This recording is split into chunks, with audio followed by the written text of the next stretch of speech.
This is the Horse Radio Network. This is episode 19 of the Dressage Radio Show on the Horse Radio Network, presented by Equestrian Life. Exclusive coverage of the world of dressage. We would like to thank our sponsors, Equestrian Life. They can be found at equestrianlife.com and Kentucky Performance Products online at kppusa.com.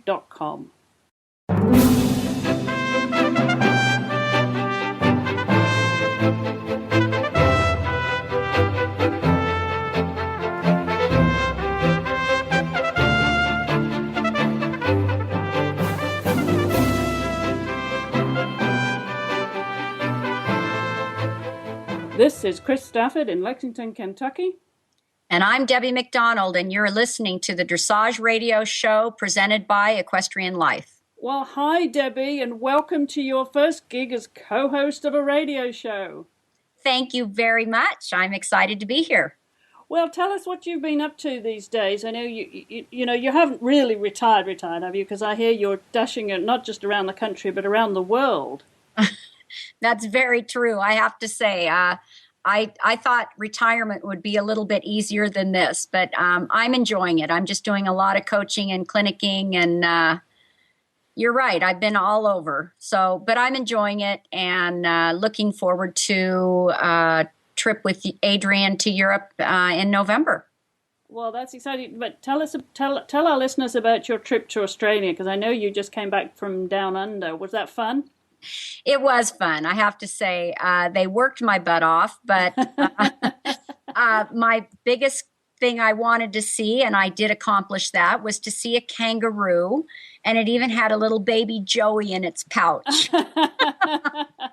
So I was very excited about that. I know they didn't find it exciting, but I guess they're pests to them, but they were sure cute to me. Well, they are a lot of fun, but you have to be a little bit careful with the Joey, because I think if they've got a baby in their pouch, they can come up and box you. Have you heard about that? Well, I have, but the ones that I came close to, actually, they ran away very soon. I didn't feel threatened at all. It's fun to see these in the wild, when you read about them, you see pictures of them, we actually get up to these animals. It's an extraordinary experience, isn't it? Something we never see at home. Well, it is, and I was just amazed at the height and the size of their tail. Yes, it was enormous. I was just shocked, and they are. It's just all their wildlife, very different than what we see here. The colors of all their parrots that are flying around and all that I found fascinating. And the people were really, really wonderful. I have to say, they have a great sense of humor. A lot of fun to be around. Good. Well, we do have a lot of listeners down under too, so hopefully they'll be tuning in and listening to you on the show here. Deb, we're delighted that you're able to join us, and welcome aboard, as they say. And we're starting off with a really good show for you this week, Debbie. We've got Robert Dover as our guest. Oh, wonderful. He'll have a lot of good stuff, I think, to bring. He definitely does. He, like you, is kind of semi-retired from the international arena, but nonetheless is busy as ever. So we're looking forward to catching up with Robert a little bit later on in the show here. Before we get to that, we've got a few items of news, Debbie. And the first item of news this week is really sad, actually. Isabel vs. Gigolo, FRH, he sadly died at the age of 26. He was a wonderful, wonderful partner for Isabel. They won 4 Olympic gold medals, 2 silvers, 4 worlds, 8 European titles, as well as 4 German championships over a 20-year career. And apparently he was the most successful sport horse ever. So very sad for Isabel to lose such a great partner, and what a champion he was for her in her career, wasn't he, Deb? Oh, I'll say, my heart goes out to her. I can only imagine what that must be like to lose such a friend and partner. They were amazing together. I have to say, I can remember, being at shows where they were competing and just kind of feeling like I was a little fly on the wall, but it was sure a wonderful experience to witness them together. And like I said, my heart goes out to her. I know how devastated she must be. He was a big horse too, wasn't he, Debbie, with a lot of presence. When he came in, he just is a bit like the mayor, your mayor, just came in and into the arena and said, hey, look at me. Yeah, he did. He really did. I think one of those combinations that definitely will, put a stamp on dressage and will never be forgotten. Absolutely. Well, Isabel, of course, has been in the news currently for a number of reasons. Not only is she under suspension, but she's also expecting her first child. And we've reported that a few times on the Dressage radio show, that when we're wishing them all the very best of luck, that's a very exciting prospect for her to be a mother for the first time. But in the meantime, the Germans have suspended Isabel for 1 calendar year. And that's led to quite a bit of reaction from dressage officials in Europe. But they're keen to point out that this doesn't mean that she has to stop in her profession, and they're looking forward to her to being part of the team again, and fully expect her to be back in time for Aachen next year and team selection for the World Equestrian Games. So I think she's got a very suitable distraction there, hasn't she, for a while, Debbie? Absolutely. And, it is very unfortunate. And I can't help but think that maybe they all kind of knew underneath that she was going to be out of it anyway, because she was having a child. And, with all the doping problems that they've had, especially in their country, I must say, I hate to say it, but I think she was set up as an example. So, a very unfortunate situation for her. But like I said, she's going to be busy, and before she knows it, she's going to be back out there, and everybody will see her in the spotlight again, and this will all be behind her. Absolutely. Well, we look forward to that, and we look forward to just a couple of months' time. We should be reporting news of the arrival of her first child. So good luck to Isabel there. And if we can, we certainly would love to have her on the show to talk about that. But she's probably got her hands full now getting ready for that. Yes, her life will change as she knows it. All right. Well, we had a bit of excitement up in Devon this past weekend, Debbie. A few wonderful results here for our riders up at the very popular Dressage at Devon competition, and I noticed that Cesar Parra actually had a nice win in the Prix Saint Georges with Olympia, and in the Intermediate 1. That was a good result for him. Very good result. I'm very happy for him.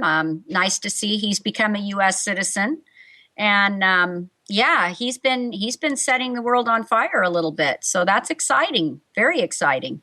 And great to see Chris Hickey very close chasing him there. He came in second in the Prix Saint Georges with that lovely horse, Cabana Boy, who's just had the most remarkable results, that horse, over the period of his career as a young horse, of course, coming up through the young horse ranks. And he got third there as well in the Intermediate 1. So great result for Chris as well. Another exciting prospect for our team, Debbie. I think so. I think, the next few years are going to be quite exciting. There's some really nice horses coming out. And a new combination there, winning the Grand Prix Special, Lars Petersen, who of course rides for Denmark. He won that with the mare Naomi, just ahead of Pierre Saint-Jacques with Lucky Tiger. Yeah, I saw that. That looked exciting too. It'll be interesting to watch that. I'm anxious to see that combination. And Susan Giacomi, she came in third behind the boys there with Wadimur, and went on to win the Grand Prix Special and reversed the rankings there, actually. She relegated Lars to second place and Pierre to third place. So they were tooth and nail, those three, obviously, over the Grand Prix. And I don't know if I read it correctly, but I heard they had quite some weather to and against them as well. Was that what I read? Did they? I'm not sure. I haven't spoken to anybody who was up at Devon yet. Plan to do that next week. I thought I read that there was some rain involved in there. Well, that sounds about right for the East Coast, doesn't it? It definitely does. We've had our share of rain, but hopefully not too much up there. They certainly had it at Gladstone this. Well, of course you were there and you came on the show after that. Did you get web feet after that, Deb? Oh yes, I definitely think that was definitely a show to forget. Well, Devon is one that Jacqueline Brooks from Canada will remember. She won the Grand Prix for Kerr with Balmoral. and she Wow. was second in the Grand Prix Cœur de Musique with the same horse, and that was won by Tina Cognac with Collecto. Yeah, I finished saw some pictures of that one. That one looks an interesting prospect as well.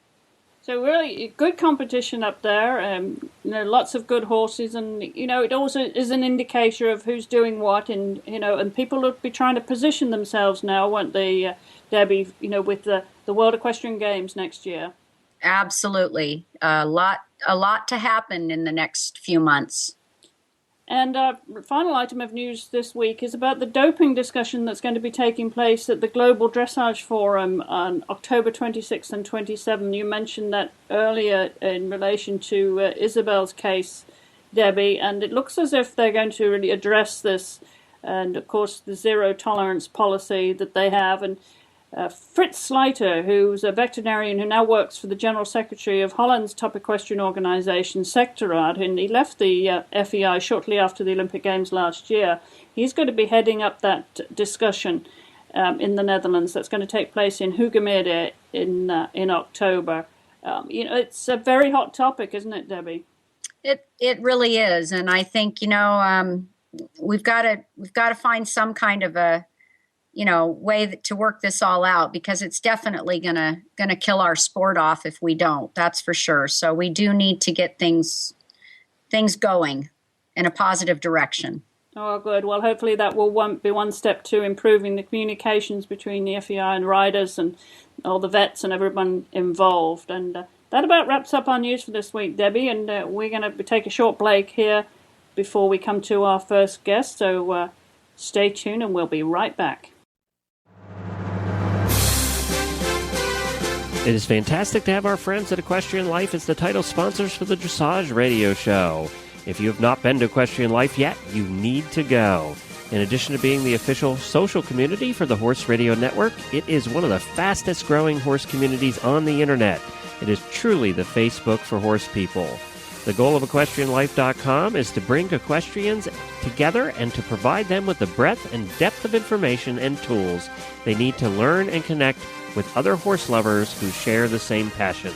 EquestrianLife.com is a fun, inviting website that strives to provide its members with a world-class experience that fosters the expression of all the ways people enjoy their horses and the people who are part of the horse world. EquestrianLife.com's social media platform provides users with cutting-edge applications and tools, such as people and horse profiles, social Q&A, status updates, messaging, photo uploading, groups, comments, blogs, expert high-definition videos, directories, birthday reminders, alerts, messaging, and on and on and on, in addition to their partnership with the Horse Radio Network. This community is designed by horse people for horse people and is filled with educational and entertaining video and audio all about our horses. Right on over to Equestrian Life today. Sign up for free and tell all of your friends. If you love horses, EquestrianLife.com is the place to be. Well, thanks again to our sponsors, Equestrian Life. Without them, this show would not be possible. We appreciate them. And don't forget that Equestrian Life is our official social network for Horse Radio Network. So go visit them at equestrianlife.com. Well, we're coming to our guest of the day, who is known to everybody. He hardly needs any introduction from me at all, Debbie. I mean, he's a multi-Olympian trainer, clinician, and he now has his own website, which he's very active on, doversworld.com, and he's creating quite a following on that. And I know he was involved with the recent the judging trials that took place in Aachen. So I was very interested to hear what that was all about, how they came about. So let's listen to what Robert has to say about what he's getting involved with these days. Well, hi, Robert. Thanks for joining us on the Dressage Radio Show. We knew we were going to eventually get you on the show because you've got a lot of people out there wondering what you're up to these days. How are you? I'm doing great. Listen, thanks so much, Chris, and I'm happy to be on your show.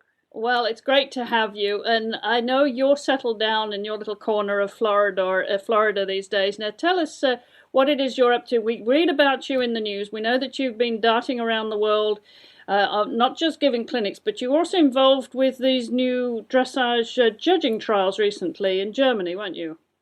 Right. I was in Aachen a couple of weeks ago, and the FEI Dressage Task Force, on which I sit, held the first ever judging systems trials, we called them. And the desire of the task force was to try out about 9 different tests that were used to see if we could do a positive modification on our present judging system.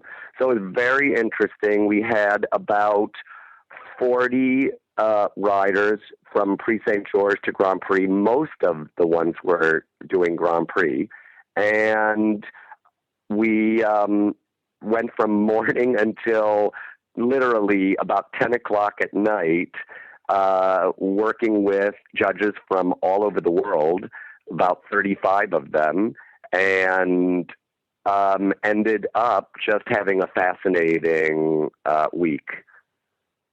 So would this just be for the upper levels then, Robert? These new will they only impact the upper levels, or is this a review of the system that will in fact affect all levels? Well, let's say this. What our job as a task force is to do is to work on 5 tasks that we were given, one of which was the judging system that is presently in place, and to see where, if possible, we could modify and modernize that system so as to make it even more fair, understandable, transparent, and embraced by the entire world dressage community. So we took that task on, and one of the things that we did was run this trials with the thought that we would produce conclusions that would then be forwarded sometime in late October to the FEI, and these conclusions will probably go out to all national governing bodies as well as the 5 stakeholder groups. And then, depending upon what the new DC, which is going to be formed in November, the new dressage committee, and the FEI decide, they may or may not choose to implement what we've concluded. So what I can tell you is this: we had a very positive time in Aachen, and I believe have produced some wonderful new changes to the present judging system, which I'm hopeful will be used and utilized in the future. And if they are, they'll impact dressage at every level, from the basic levels all the way through the International Grand Prix. Yes, interesting. I mean, judging has always in dressage has always been a bit of a hot potato, hasn't it, Robert? So how did these actually come about? Who initiated this? Was it the FEI that said, look, we're going to have to address the judging system and completely give it an overhaul? How did that come about, Robert? Yeah, I think that the fact that dressage is one of those Olympic disciplines which is judged in a subjective way and must be judged in subjectively, at least in part, the feeling has been for many, many years that we need to not only make sure that we have the most educated and experienced judges at all levels for riders everywhere in the world, but also that as much as we possibly can, the system by which dressage is judged should be objectified so that everyone that is watching it and competing in it as well as judging it understands as best they possibly can why scores are given and what those scores actually represent. And I think, too, the fact that you've seen in other sports where there have been problems and conflicts that cause the overhaul of that sports judging system. I think that we had come to a place in the judging of our sport at the highest level where it became obvious that we needed to do something in order to make appropriate changes in the future if we want to be viable going forward. And do you think those changes, that any recommendations that you made will affect changes in the next calendar year? Robert, what kind of time framing are we looking at for any significant changes in the system? You know, this is going to be up to the FEI, the executive board, and the national governing bodies. My hope would be that if they are going to accept the conclusions of the Dressage Task Force, that as early as 2010, you will see some of the changes evolve into the system. Interesting, yes. And of course, we've got a very big year here next year with the World Equestrian Games, and the way the scores have been going in Europe, Robert, at the European Championships, you have to wonder if we're soon going to be getting so far in the 90s, we're going to be touching 100. We may have to change the scoring. Well, here's the thing. I think that actually I would look at it the other way. If you're talking about skating, for instance, where there was a time when skating was done on a perfect 6, and then they went back to a 10. But if you look at it when it was done on a 6, and when I say a perfect 6, that word perfect is a funny word. We have a 10, and 10 represents excellent. It doesn't represent perfect. If you look at the word next to the 10 in our handbook, in our FEI handbook. So you see more and more scores coming back, individual scores, where riders are getting 10s, and that, as I say, represents excellent. Now, if you think of the best in the world, the very best in the world, you should be able to walk away saying, I just saw what was a very good test. It may have had one problem in it somewhere, but it certainly was, on average, a very good test. That would mean that test should be somewhere in the 90s, logically speaking. And so when you think that it has taken decades since I started in international competition in LA, where the score of the individual bronze medalist was a 66%. Now, really think about that. That means that it wasn't even fairly good. It was only, on average, satisfactory. And so now you look at that 66% and think, where would that be down the list in an Olympics? And you see that 66 might be somewhere around 30th place. Yes. Yeah, it's very different. If it's relatively, it's a very different scenario, isn't it? Absolutely, and rightly so, because I think that the world has a hard time understanding why a 75 even would be at the point where I was competing, still on Athens and in the World Cup, and I received like a 75 or a 76.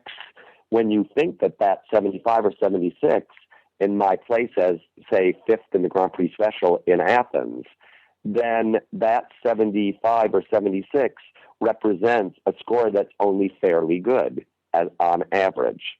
Do you see? Yes. And the world, looking at that, says, wait a minute, you mean that the very best in the world is only averaging a fairly good? And so that's why I think the direction that the judging has been taking, where a Stefan Peters or a Totalis with Edward Gall will receive up in the 80s and then now even into the 90s, is a very positive direction if you look at it from the sort of the worldview where you're saying, okay, I'm new to the sport, so I see on the sheets that a fairly good is a 7, a very good is a 9, and a 10 means excellent. That the fact that he is now, that an Edward Gall just made over 90%, really represents the way you would think the very best in the world should be being scored. And of course, we're raising the bar by this now, aren't we? I talked to Edward and Adelinda just recently on the show here, Robert, and it's clear that that's now become their expectation and their personal target. But if you look at it globally, we're raising the bar across all levels, aren't we? I mean, if you raise the ceiling, you've got to raise the foundation as well. Absolutely, and then even the median goes up. And I think that it's excellent for the sport, and really a long time in coming, and I'm happy to see it. Very exciting, Robert. And it surely has to be inspirational to young riders now that these are the standards that we're aspiring to, and they can aspire to. Absolutely. I mean, I think that what it says to everyone, if they're really watching, though, is what is required horse-wise to be at the top of the leaderboard? What is required from a standpoint of overall horsemanship and a standpoint of education of the riders in every possible way and their horses in order to get to the best spots in the world, in the ranking list. I think that that is a real eye-opener for riders all over the world. And for those riders out there who are aspiring to Grand Prix and international level in this country, Robert, does this mean that they're going to have to now be even more exposed to judging in Europe, because that's where the level is being raised? If we're going to be competitive, it's the age-old question, isn't it? Of our geographical limitations here, and that we're not exposed to those European standards of judging all the time. How do you think this is going to impact the up-and-coming riders who are trying to get those scores and catch up with the best in the world? Well, I you know what? At the end of the day, whether the CDI is in Saugerties with international judges coming to the United States and judging with our international judges, or that competition is in Holland or in Germany, the key isn't where the competition is going on that our riders are competing in. The key is they better be great. So they need to ride on that standard as Stefan does. So whether Stefan's competing in America in a CDI or in Europe in a CDI, those international judges will, if he does a great job, be with a great score. If our riders do not do a great job, then they will get scores commensurate to the job they do, I believe. And the bar is raised. You don't believe they have to be exposed to that competition, not just the judges, but be competing against the Totilas and the Parsifals. Listen, that goes without saying. That was always the case. If that were not the case, I would not have lived in Germany for half of my adult life. So, and Holland. I mean, the reason that I basically lived over there half of the year for, decades was because I knew that our sport is a who beats who where sport. So in other words, our world ranking list, our sport completely, if you really think about it, is determined by who beats who where. So if you are in Aachen, like Stefan was, and you beat everyone and end up placing first in 3 classes in the Grand Prix, you are going to the top of that world ranking list. And obviously, if you just compete in the United States, even if you do well enough to make our team, how useful that will be when you end up having to go against those riders, whether they're from England or Holland or Germany or any other country, that have been competing at that standard and going against each other and getting very high scores in Europe, they'll be harder to beat by our rider who has not done that already. And what's been interesting to watch over recent years, Robert, is the changing shift within the nations. And we watched in the European Championships how Britain has come to the fore. I mean, it was never a country that was rated for its dressage. For its eventing, yes, show jumping, yes, but never for dressage. And now it's really pulled its socks up and it's catching up. And I was on the medal podium for the first time in history. Isn't that wonderful? I could see already 8 years ago that Great Britain was creating wonderful programs for their riders. They were looking at what was going on in Germany, looking at what was going on in Holland. They were having very good mentoring programs in their own country. And even while the British were not doing such great jobs as a team, even in, say, for Sydney or, in Athens, maybe they were not in the medals there, but you could see that their sport was very excited. There was a lot of positive momentum for the programs that they had started. And when you take Laura with a good horse and you have always riders like Carl Hester there, who is just a great rider, and you put them with a couple of others, with Emma, who has been now very experienced and exposed with her horses, and you end up creating a nucleus of a very strong team, which is what the United States has done over those last 4 Olympics until this last one in Hong Kong. So I think that they have now a lot of momentum going. And if you see, they're about to do a trainers forum in England, and they have a lot of programs that I think are very, very useful for them. Yeah, and you mentioned these programs, of course, and what we have here. I know you were involved with Lendon kickstarting this new emerging dressage style program, Robert, and we hope to get Lendon on the show here shortly to talk more about that. And that's an example, isn't it, Robert, of what we need at grassroots to encourage these young riders to emerge. Absolutely. I think that Lendon is obviously just a tremendous force for American dressage.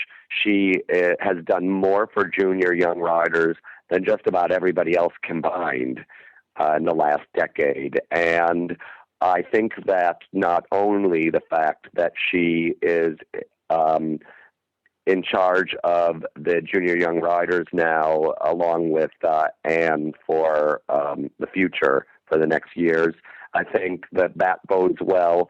And I think that the fact that she is starting this emerging dressage star program, which is basically to search out for and then nurture young talent in the dressage community in America, it will be, I hope, the best way of assuring a bright future for American dressage.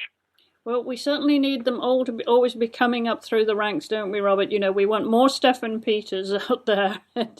That's exactly it. And if they don't have a place to go where they can get the proper help early, and they don't feel like they're supported by the community, and there isn't a great mentoring program, then of course many of them fall by the wayside.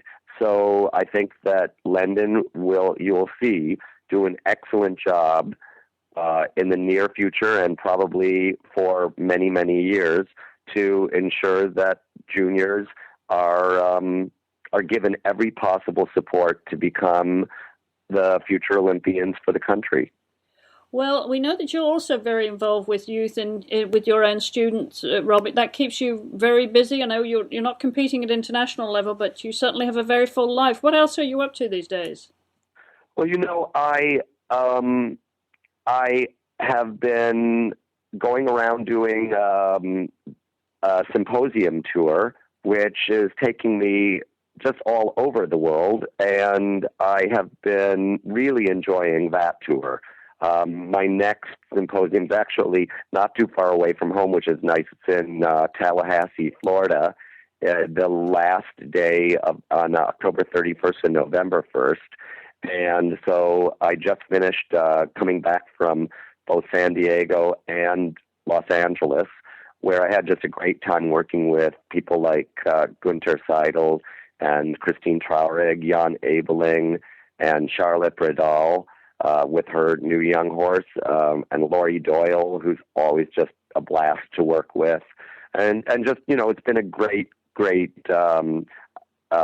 out there to work with on a regular basis. So I just came back from there, and I tried to go out once a month. I'm what I call semi-retired, which means really just that instead of working morning till night the way I did for so much of my life, I go to the barn in the morning, and I'm done normally by, say, 12:30 or 1 o'clock in the afternoon. And then I, do my work on my doversworld.com, which has been a lot of fun to create. And it's been sort of an avenue for me to express myself and my opinions and my feelings about all sorts of things, not just horses. So I spend my time with that as well. That is what's been making me very happy, along with, just having a nice life with my partner, Robert, and my new dog, Simon, and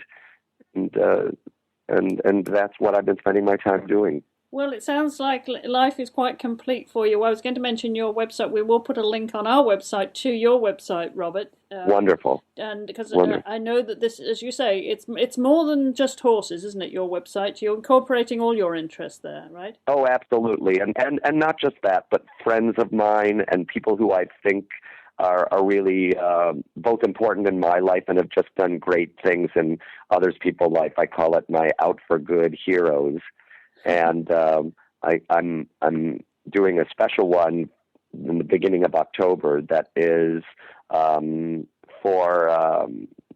not just one person, but a set of twins. And that is why it's been taking me so long to get this one ready. And people are saying, where's your out for good hero for September? And they'll see that the reason that it's taken so long is because there are two of them this time. And so two pretty amazing people.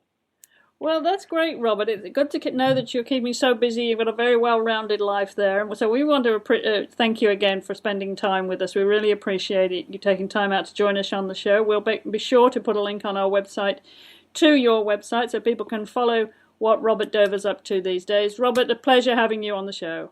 Well, great, Chris. Listen, it was a pleasure talking with you, and good luck with everything with your radio show and your website, and I'll look forward to seeing you soon, too. Thank you, Robert. Okay, take care. Well, our thanks to Robert for spending time with us. Debbie, fascinating to hear about these selection trials, and especially in the light of all these world records that are being broken. Oh, my gosh, that is for sure. I can't wait to see these horses in person. Where do we go next? I mean, Robert talks about a score of 100 being excellent. No such thing as perfect, but excellent. But you have to wonder, somebody's going to be hitting that 100 before much longer. Well, I hope so. I think it's been long overdue. It would be exciting to finally see that our sport is better than average in most people's eyes. It certainly is. Well, I think next year is going to be a very, very interesting tussle between... you have to say that the ones that are catching our eye now, these world record breakers like Totilas and Parzival and Ravel, I think we're in for a thrilling World Equestrian Games, don't you? I do. I think it'll be very exciting, and like I said, to have it, here in our own country is even going to make it better. Well, we're looking forward to that. We're going to take a short break here for another commercial, and then we're going to listen to Debbie's training tip of the week. Well, if you're a regular listener to the show, you know we talk a lot about Kentucky Performance Products, and that's because they are a name you can trust to give you the most value for your supplement money. Kentucky Performance Products offers supplements designed to target specific problems and are made with high-quality ingredients included at effective levels. The company's supplements are intended to complement, not compete, with your dressage horse's current feeding program, guarding against over-supplementation, and each product is backed by sound research and a money-back satisfaction guarantee. And today we'd like to talk to you about Nalox, the original equine antacid. It's recommended by veterinarians and leading horsemen as a way of maintaining a healthy stomach, which reduces the risk of ulcers. Nalox can be given daily to horses exposed to stressful conditions or as needed when shipping, competing, or during stall confinement. You know, you can learn about Nalox and all the products at Kentucky Performance Products at kppusa.com. That's Kentucky Performance Products at kppusa.com.